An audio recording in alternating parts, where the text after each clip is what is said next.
what do you think a lot of African musicians need to do in terms of improving their own music? You know, for Safaricom Jazz Festival, it has grown tremendously from 5,000 to the last year was 11,000, and you said you're expecting about 15,000 guys this year. But a lot of artists, Kenyan artists who are out there, especially African artists, they're not making much money out of the music industry. You know, what do you think is the problem? You know, when I spoke with Richard Bona a couple of years ago when he was here, he says, you know, you need to go perform. If you just record, there's no money. And you know, he recalled that in the preceding 12 months, he had done 165 gigs. And I'm sure if you'd ask Branford how many gigs he's done, you know, it's going to be order of magnitude. So you have to perform.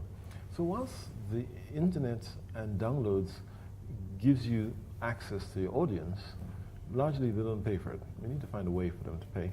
They don't pay for it. But you can grow your base. And if you grow the base, then you have to do something with that base. And the something you have to do is you have to get them to come to watch you perform, because it's about performance. And I don't think we have enough live performance in the country, or you know, whatever the genre, it doesn't have to be jazz. Yeah.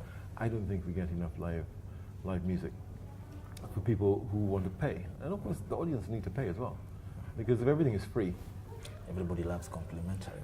Everybody loves complimentary, and this is why, I mean, you know, you raise an interesting question. This is why we don't do complimentaries. There are zero complimentaries. I have to buy my own tickets.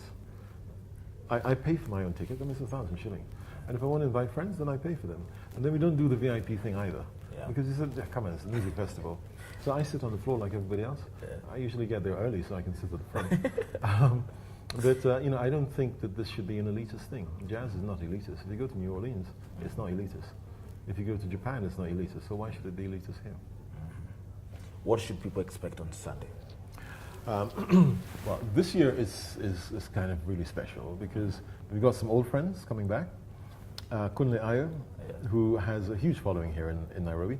So we're really pleased that Kunle is going to make a guest appearance.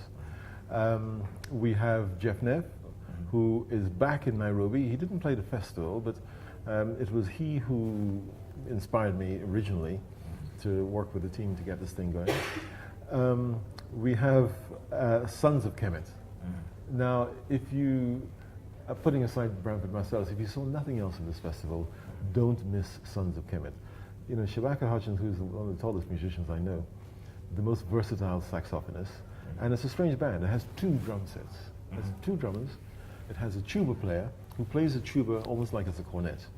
He's only a little fella, but he throws that tuba around, and of course Shabaka. So I think for me, the highlight, I mean, they're all highlights, of course, but for me, the surprise for most people will be Sons of Kemet.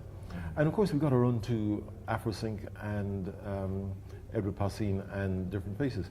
When we auditioned and those guys played, they actually blew us away.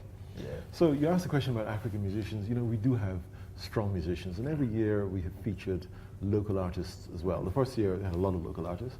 Yeah. This year those 2 bands kind of came out and talked through the audition process. And you know, they've been working pretty hard, so I'm looking forward to seeing them play as well. Thank you so much, Bob. You're welcome. Asante.